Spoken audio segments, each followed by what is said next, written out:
We're live on twitch.tv/RuffSenpai. And I'm also live on my YouTube channel too. We're checking out Daniel Greene's reviews. One Piece, Syrup Village. Because I'm a One Piece crackhead. We might have to censor that, editor, for reasons.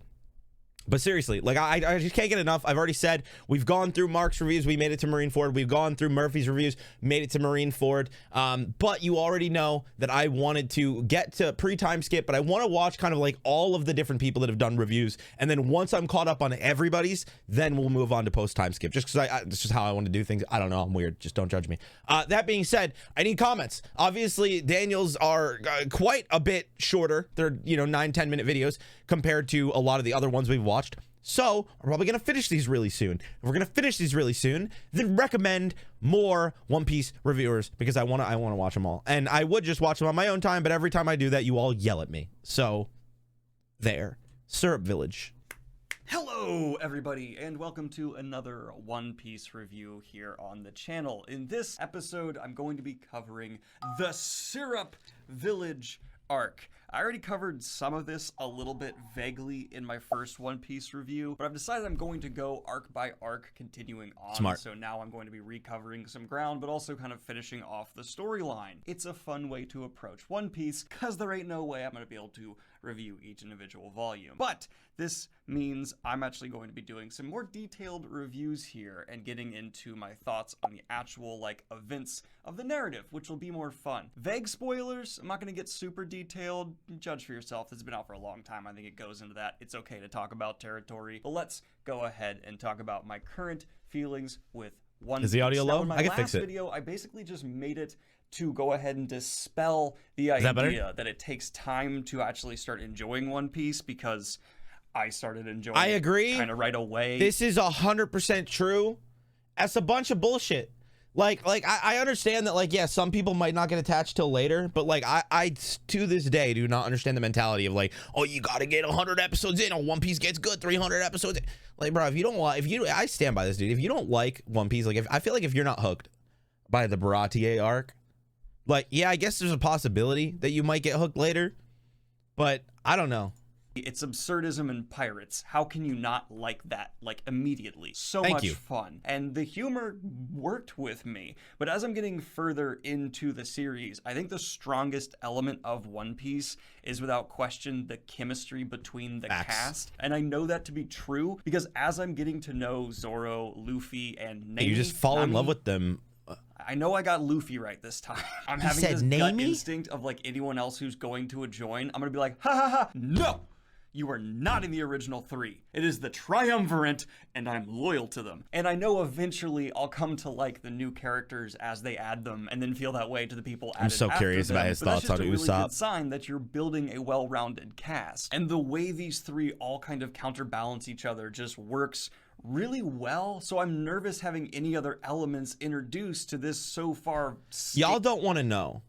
Look, some of y'all might be geniuses, okay? When you read a manga and you never hear the names said out loud, straight up, dude, I love Bleach.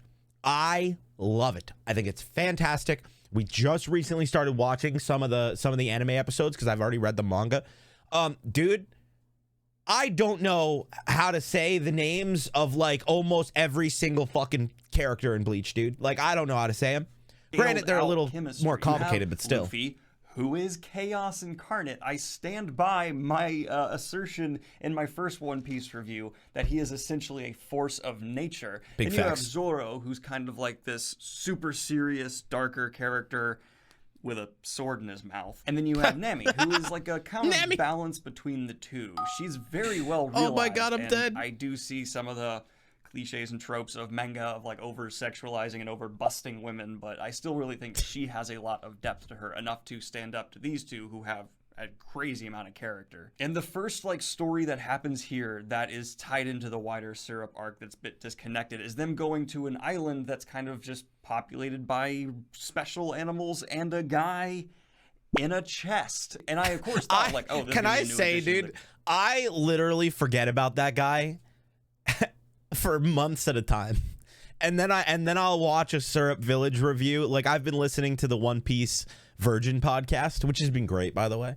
You guys should all check it out. It was actually what gave me the idea for the Manga Bros, because I was like, I really want to do this. This sounds like a lot of fun.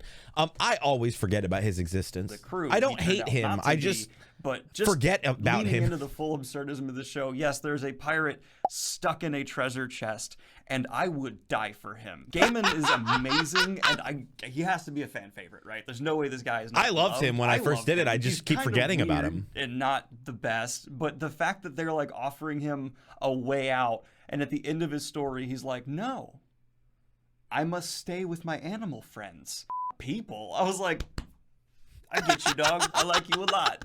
That's just like a character. I don't know if he appears again. I hope he does. He's a lot of fun. But that's just a character immediately. I was like, this is one of the beauties and strengths of One Piece. Whatever works and fits the world, and it blended in really nicely to the world building as a whole. There's obvious like conveniences in the world. This seems to be like the smallest world ever, and with the rate people are like recognizing each other from like loose connections. But at the same time, again, it's absurdist, so it's not gonna bother you. If it is, you're not really getting the point of this material. And the crazy, strange character. Bruh, I like him already.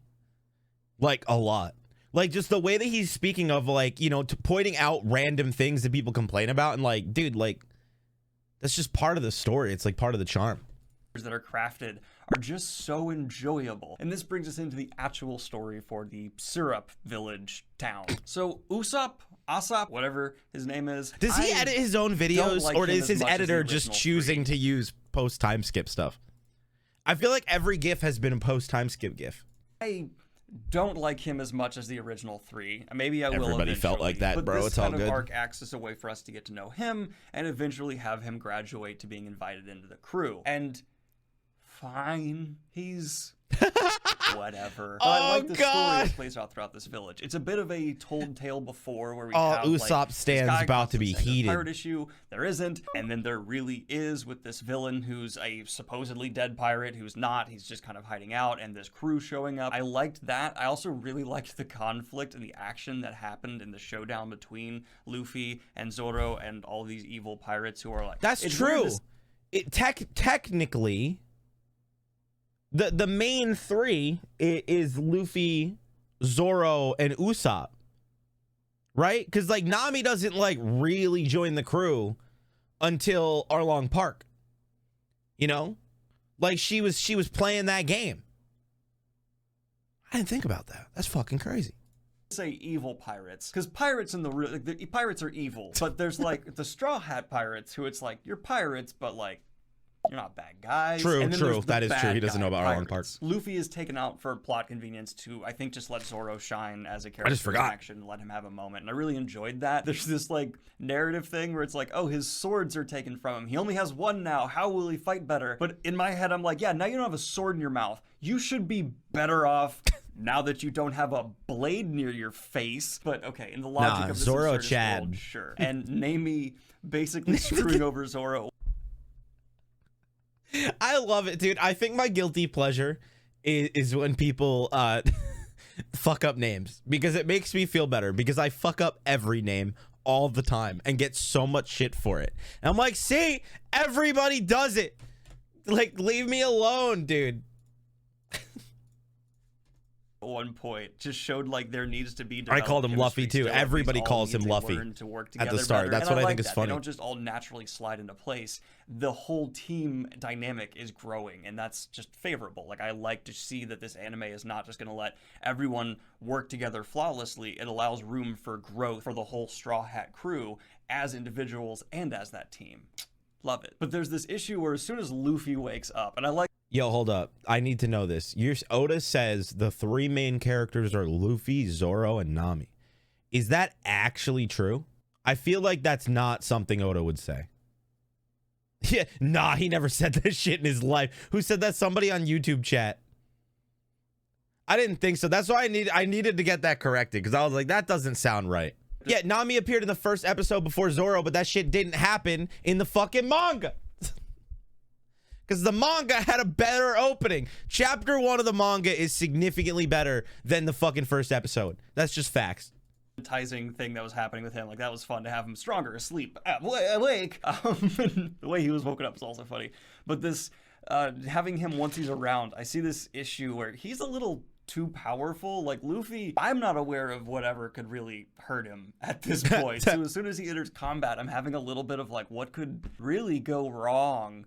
He's the Swords, ultimate bruh. rubber. Like, he could kick Mr. Fantastic's ass from what I'm seeing. Like, he gets shot in the face, and he's like, nice, that's cool, it's fine. You shoot me in the face all day, that's no big deal. So it inevitably leaves me like, where are the stakes? But this isn't the type of narrative where I'm really caring about, like, wondering if the characters are gonna die, because they're clearly not. Like, that's just not a concern I have. I mean, not only because there's, what, like 1,000 chapters out there now. Oh, this but poor, just the addition of, poor like, summer child.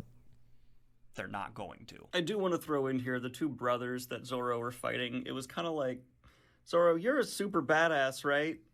You should be handling these guys a lot easier. I get that he's like, I don't have all 3 swords, but like, this doesn't feel like it should be the threat it's being made out to be. I like the Hypno guy a lot better. He was more Jarek, whatever. I liked him a lot more. He was kind of actually like an interesting threat because he had like this alternative way to hit. And I'm just not very afraid of anyone who attacks any kind of traditional sense against the crew, because Zoro is awesome and Luffy's essentially impossible to hurt with traditional means. So it's just like, yeah, okay, they're there, but there's this other guy who's kind of interesting. But yeah, the villains definitely were lackluster here, and that's facts though. It was an SBS.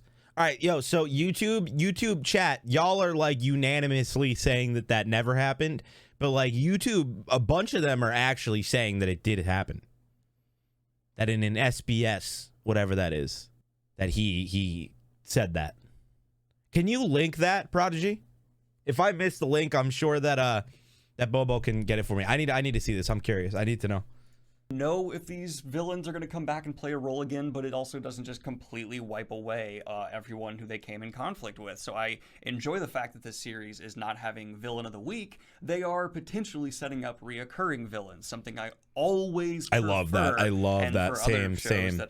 And for other stories I've had criticisms of, that's been an issue. I think Korra, for a total left turn, would have been a better show if from season 1 they had built up a villain to be a threat throughout the entire story. Instead, they kind of just did like a villain of the season, and I don't like that as much. I'm hoping One Piece doesn't follow that formula, and they are going to have reoccurring enemies who become larger threats. There already are some things set up for that, but I don't just want like one main one. I want a lot of arcs. Bro, he is gonna fall in love with this shit. So overall, I'm feeling as strong for One Piece now as I did pretty much for the first volumes I got into. It's a blast. I still don't know why people were telling me I would need like a lot of time to get into it. Yeah, I don't either, bro. That's what everybody told me too. I've been enjoying One Piece. That shit made no sense to me. The get-go. You guys know from my reactions, like I was hooked pretty much within the first couple episodes, man.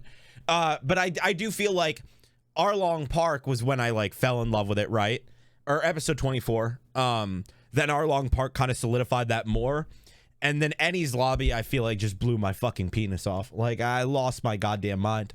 Up. So if I had any advice for the fan base at this point with my extraordinarily novice sitting, don't stop saying it takes a minute. It really doesn't. Just instead set up expectations for what exactly One Piece is properly. I don't see why people wouldn't enjoy this. It's fun, low stakes, absurdist, smart action adventure with pirates. What's not to like there? Especially with the characters that feel so personality frothing.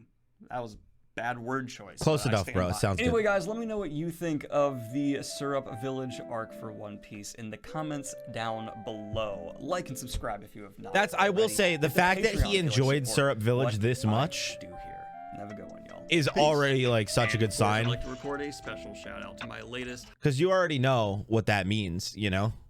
By the way, chat, normally I let the whole thing play. I'm only doing it because I don't trust YouTube to not throw me a spoiler immediately after.